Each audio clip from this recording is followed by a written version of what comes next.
Olha só, a inteligência artificial generativa já não é mais coisa do futuro. Ela está batendo na porta dos tribunais brasileiros.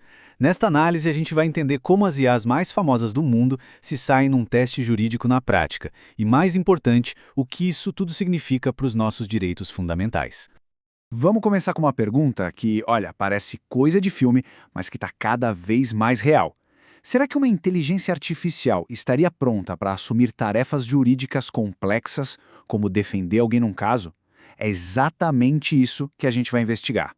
Mas antes da gente mergulhar fundo nisso, aquele pedido de sempre que ajuda demais. Já deixa o like, segue o canal e compartilha este conteúdo. A participação de quem nos acompanha é o que nos move. Então, qual vai ser o nosso roteiro? Primeiro, vamos ver a IA em ação no tribunal. Depois, a gente entra no desafio que colocaram para ela e nos resultados, que são bem surpreendentes. Daí, a gente amplia o foco, falando dos nossos direitos na era digital, de como a Constituição se atualiza e, para fechar, por que o fator humano continua sendo decisivo nisso tudo. Bora lá então. A pergunta que não quer calar no mundo jurídico hoje em dia é: qual é a real capacidade dessas IA generativas quando a gente joga para elas os desafios do direito de verdade? Para responder isso, não dá para ser no achismo, né? A gente precisa de um método. Quer dizer, como é que se testa de verdade a competência de uma IA para uma tarefa jurídica super complexa? E talvez mais importante ainda, o que os resultados desses testes significam para a proteção dos nossos direitos? São essas duas perguntas que vão guiar a nossa análise. E é aí que entra o desafio dos robôs juristas. Um grupo de pesquisadores brasileiros resolveu botar para quebrar e colocou 15 dos principais modelos de IA do mercado, pensei em ChatGPT, Claude, Gemini, para ralar em tarefas do dia a dia de qualquer profissional do direito. E por trás desse teste tem uma ideia teórica bem legal, que se chama teoria do duplo canal de correção. Pensa nisso como se fosse um diálogo, uma parceria. A IA dá uma sugestão, o humano vai lá, analisa e corrige. Aí o humano propõe uma interpretação e a IA checa, oferece outros pontos de vista. A ideia é que um ajude o outro a aprimorar a decisão final, sabe? Reduzindo erros e vieses.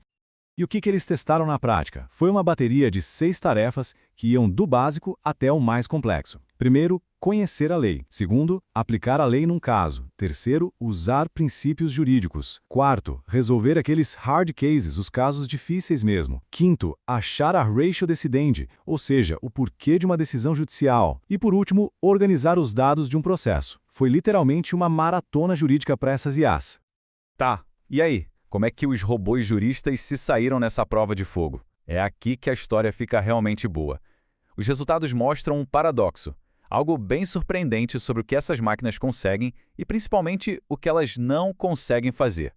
Olha só esse placar geral. Os modelos mais novos do ChatGPT e do Gemini ficaram na frente, com o Claude chegando perto.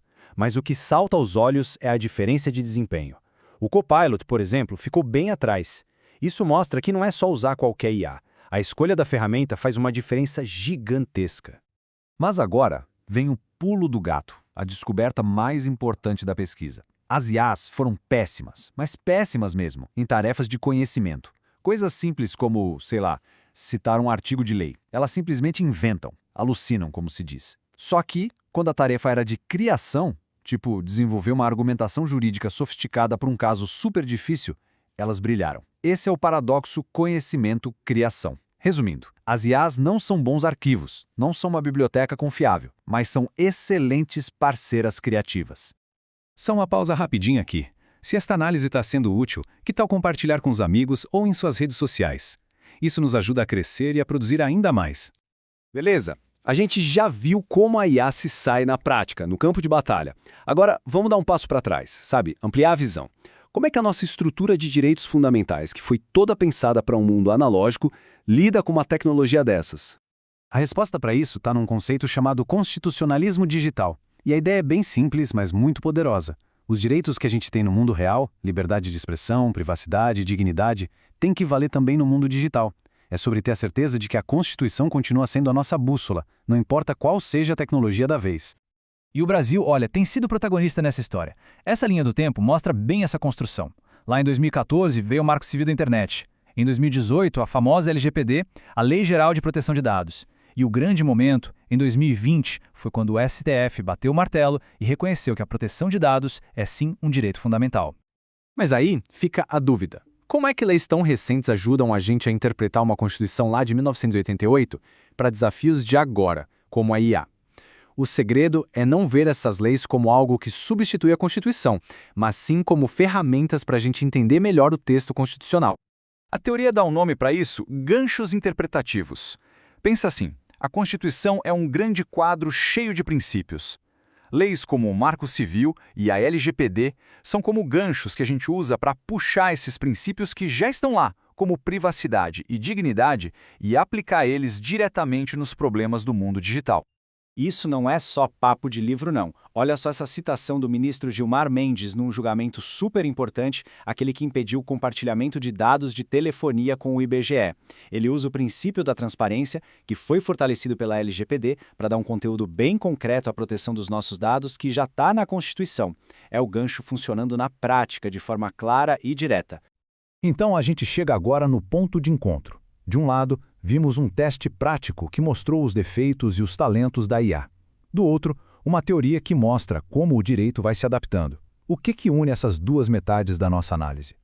As conclusões que podemos tirar são bem claras. Primeiro, IAs são assistentes criativas, não oráculos de conhecimento, não são bibliotecas. Segundo, a supervisão humana é indispensável, como aquela teoria do duplo canal de correção já apontava. Terceiro, o direito brasileiro está se mexendo, está se adaptando para proteger os direitos fundamentais na era digital. E por fim, a grande lição. O fator humano, com seu julgamento, sua ética, sua capacidade de interpretar, continua sendo a peça-chave, o elo decisivo para guiar a tecnologia e garantir que a justiça seja feita.